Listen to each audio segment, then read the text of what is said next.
Assalamualaikum warahmatullahi wabarakatuh. Waalaikumsalam. Selamat pagi anak-anak.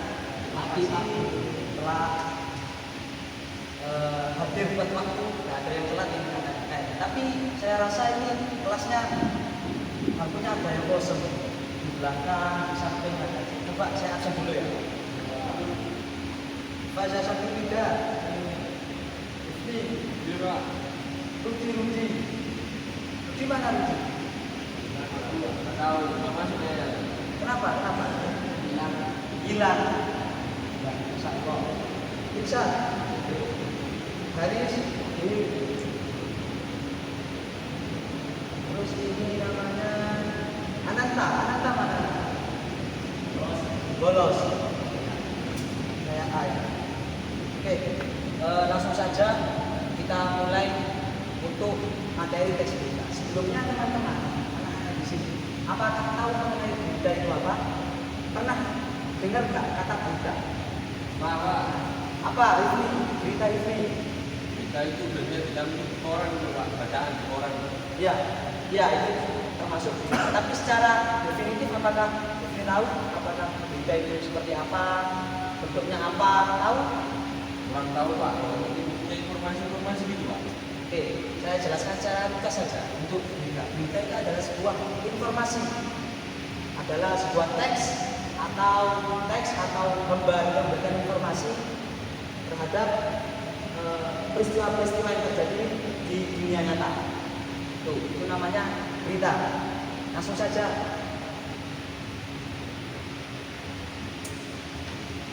Oke, pengertian dari teks berita. Adik-adik coba lihat di depan. Teks berita adalah teks yang berisi informasi faktual dan aktual. Teks berita bertujuan untuk menyampaikan informasi kepada pembaca agar mereka mengetahui peristiwa yang terjadi. Jadi, teks berita itu adalah teks yang berisi informasi yang aktual dan faktual. Teman-teman di sini, adik-adik, anak-anak, murid-murid, apakah ada yang tahu apa itu faktual dan aktual? Nggak tahu. Haris tahu nggak aktual? Tahu Pak. Nggak tahu. Oke. Aktual adalah informasi dalam teks berita yang harus sesuai dengan data dan relevan sesuai dengan peristiwa nyata. Itu namanya aktual. Sedangkan faktual adalah informasi yang disampaikan itu harus didasarkan pada fakta yang terjadi di lapangan. Aktual adalah informasi dalam teks berita yang harus terjadi masa kini. Ini adalah berita-berita yang hangat, peristiwa-peristiwa yang terjadi 1 minggu kemarin, 2 hari kemarin. Pokok intinya berita itu masih hangat itu diperbincangkan. Itu namanya aktual. Kalau faktual adalah informasi yang disampaikan harus didasarkan pada fakta yang terjadi di lingkungan. Jadi harus ada fakta, harus ada data yang nyata. Baik itu berupa foto, video, ataupun memang data yang dirasa nyata.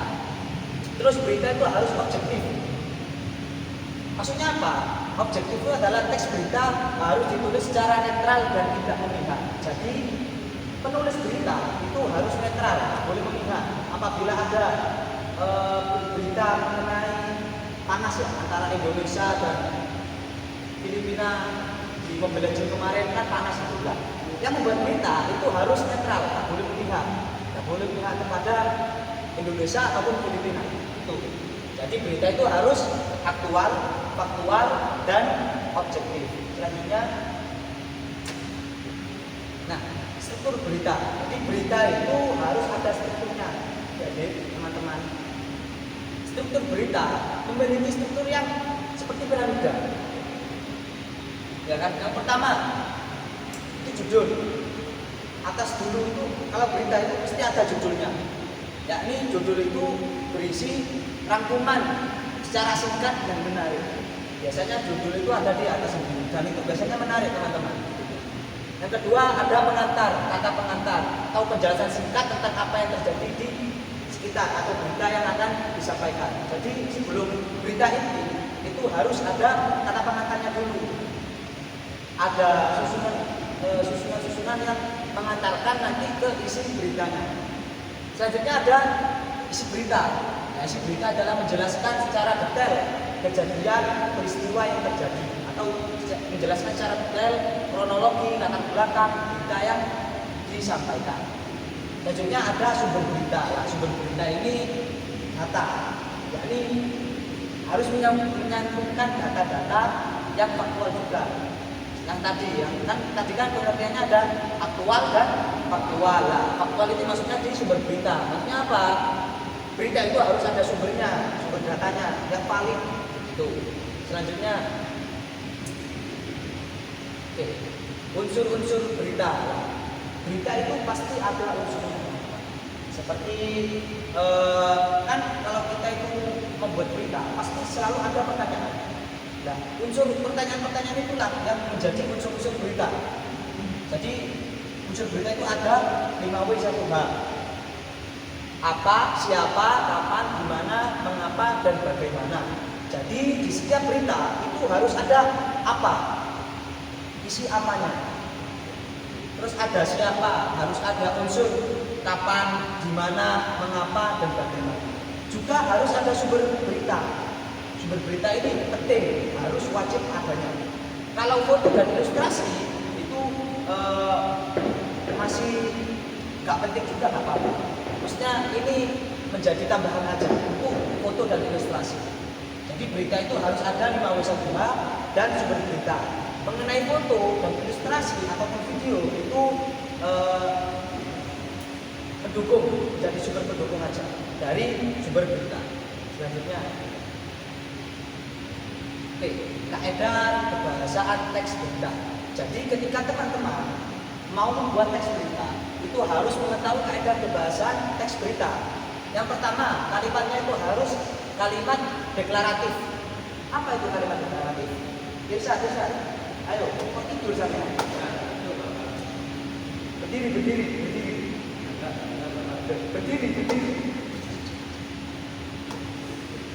Biar tak ngatur, ya. Berdiri. Nah, itu. Oke, kalimat deklaratif itu apa?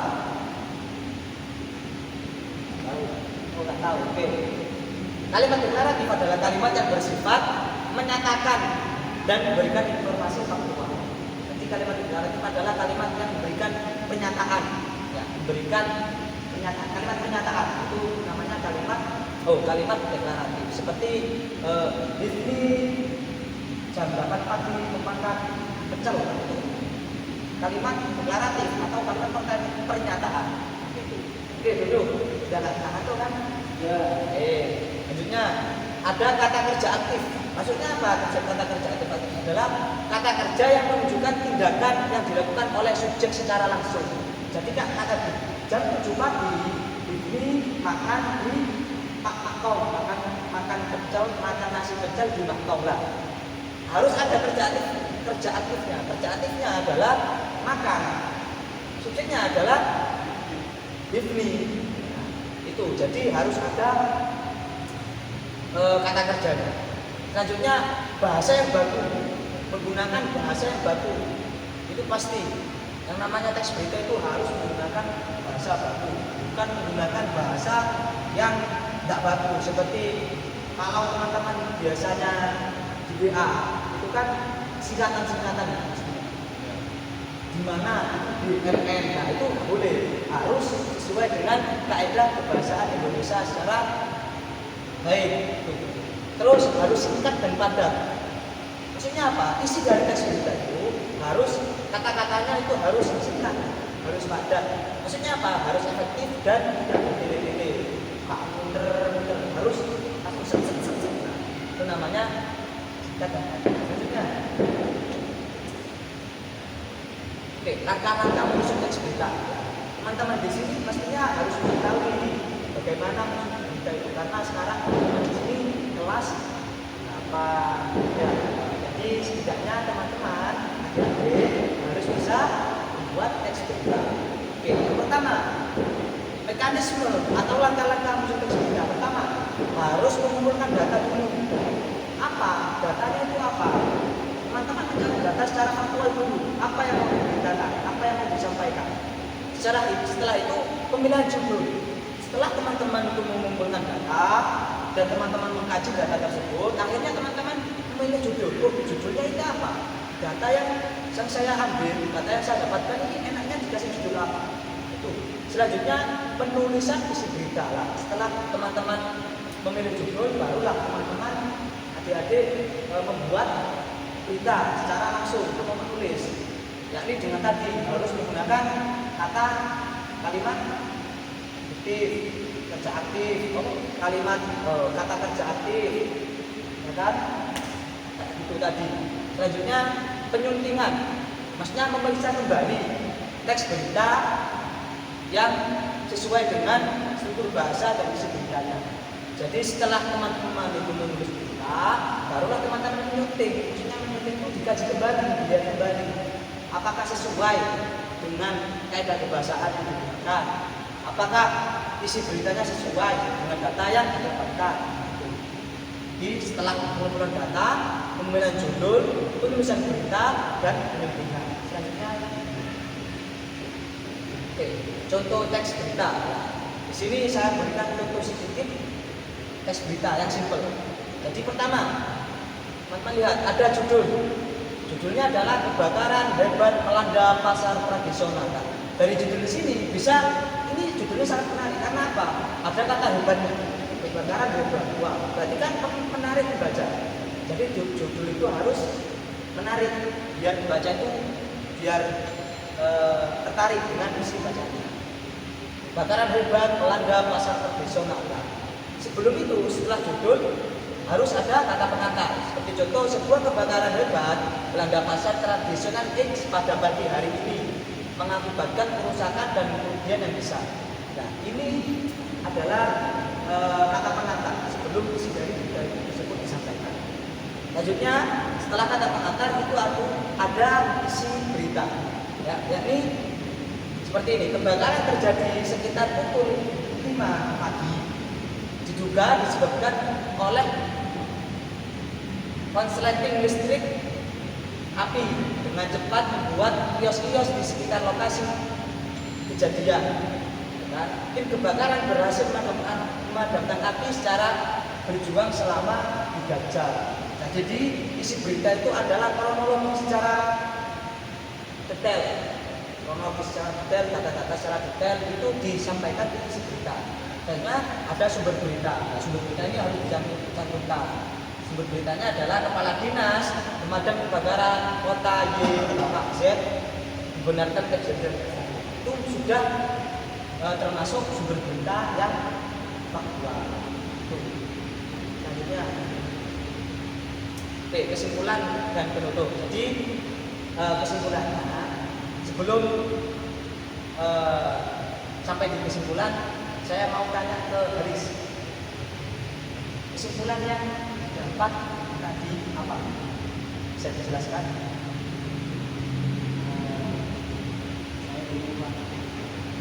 Bingung. Kesimpulannya, ayo, Mas Fajar, adik Fajar. Kesimpulan dari penjelasan tadi itu gimana? Kita Ya.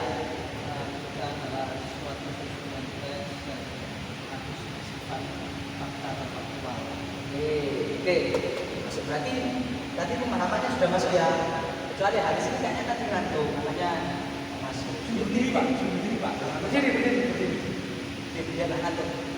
Yuk, berdiri. Tadi apa? Berita itu tadi isinya apa? Informasi Pak, dan informasinya harus faktual dan faktual. Wah, setelah itu unsur-unsur berita tadi apa? Judul, Unsur-unsur berita tadi apa? faktual dan faktual. Unsur-unsur berita tadi apa? Berupa. Ayo, unsur-unsur berita tadi ada 5W 1H. Itu namanya unsur berita. Unsur adalah itu unsur yang harus ada di dalam berita. Apa coba kalau satu Apa? What? Who? When? Apa, siapa, di mana, kapan, bagaimana. Namun apa? Apa? Pinter, duduk. Aris, ngantuknya hilang. Tambah ngantuk, berdiri terus. Oke. Saya kasih kesimpulannya tadi ya. Kesimpulannya adalah teks berita merupakan bentuk tulisan atau sebuah teks yang penting. Ya, yang penting untuk menyampaikan informasi secara faktual dan aktual. Ya. Dan isinya tadi ada apa? Strukturnya ada judul, pengantar, isi, dan sumber berita. Untuk unsurnya ada 15 berita. Oke, itu. Jadi kesimpulannya tadi untuk berita sendiri adalah untuk cara membuat berita itu tadi ada pertama mengumpulkan data, selanjutnya menentukan judul, menulis, selanjutnya menyuntik. Itu. Oke, sekian dari saya karena ini waktunya sudah habis. Teman-teman waktunya istirahat ya. Saya Haris tutup. Oke. Kalau mau kita komentori, assalamualaikum warahmatullahi wabarakatuh.